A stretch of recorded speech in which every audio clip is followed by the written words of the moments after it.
Welcome, everyone, to the Deep Dive. You know, we love getting into the nitty-gritty of life here, and today is no exception. We're diving into something I think we all have some experience with, neighbor conflicts. Oh, yeah. It's amazing how these little things, like parking spot issues or a neighbor's dog that just won't quit barking, those things can really impact our well-being in a big way. You know, it's funny you mentioned that because I was going through some research for today, and Mm-hmm. one study actually found that people stuck in these ongoing neighbor feuds had cortisol levels. That's our stress hormone, right? Hey. Similar to folks dealing with job loss.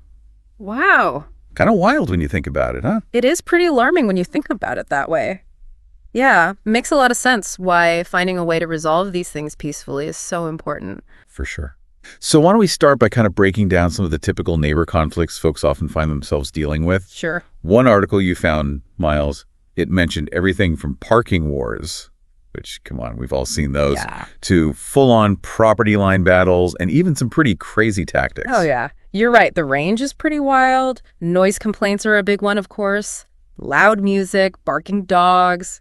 Always a classic construction going on at all hours. Oh, the worst. And then you've got those property disputes you mentioned. It's almost like it triggers this primal instinct, Now tell me more about that. like this deep-seated need to protect what's ours.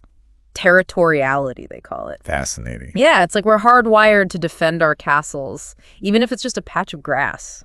You know, speaking of castles, one story really stuck with me from the research. This dispute dragged on for years, and the culprit was, get this, a tree. Oh, yeah. A tree. Yeah. Branches hanging over the property line. And it turned into this massive ordeal. I know. It just goes to show something that seems small can really blow up when people feel like they're not being respected or like they're losing control. It's true. And unfortunately, some neighbors just take it way too far, Yeah. intentionally annoying others, even harassing them. Right. And those situations can be really tough to deal with. Absolutely. It gets really personal really fast. It really does feel like there's often a disconnect Oh, totally. between what sets it off, like that tree branch we were talking about, and the real issue at hand. It's rarely about the thing itself, Exactly. You kind of hit on it earlier with that whole castle analogy. Yeah. It goes back to these basic human needs, right? Like we all want respect. We want to feel secure, especially in our own homes. And when something, even something small, makes us feel like those needs are threatened, boom. Totally. Things can escalate so quickly. It's like our fight or flight response kicks in. It makes total sense when I think about it in terms of my work as a conflict resolution coach. Oh, really? How so? People often come in so focused on the immediate problem, Yeah. They miss what's really driving the conflict, those deeper emotional needs. So how do we get to the bottom of these neighborly showdowns and, more importantly, find some peace?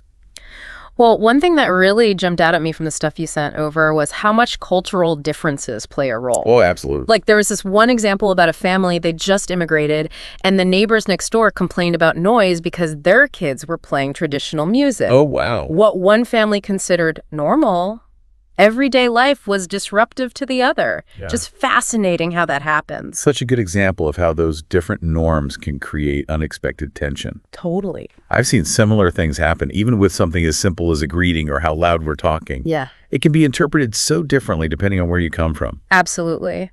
And that just highlights how important it is to, be sensitive, be open to understanding where the other person's coming from. Right. Recognizing that our way isn't the only way. Exactly. And talking to each other is key to bridging those gaps. Communication is everything, isn't it? Huge. So we've talked about these deeper needs, cultural differences, the importance of communication. Yeah. But what about some practical tips, especially when things get heated?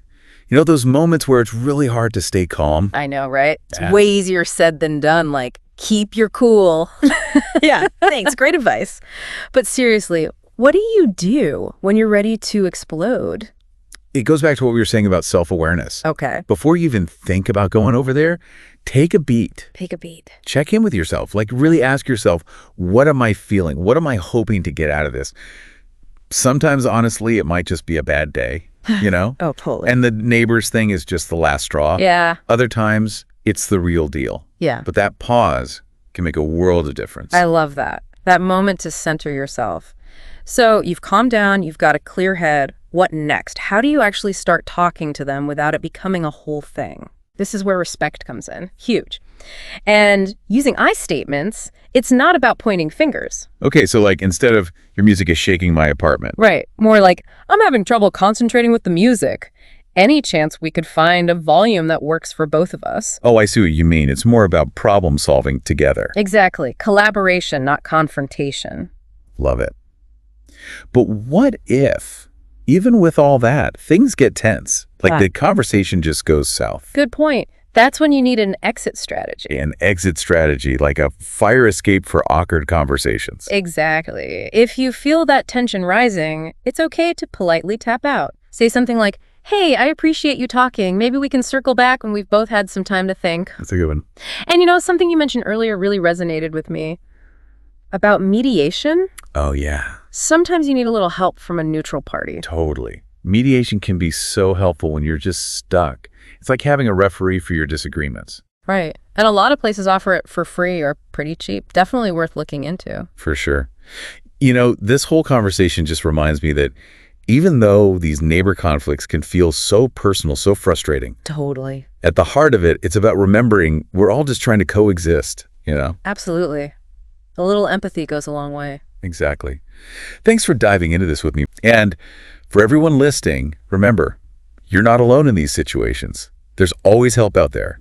And that first step, even if it's scary, can make all the difference. Couldn't have said it better myself. Until next time on The Deep Dive, keep those conversations going, folks. And remember, good fences, good neighbors.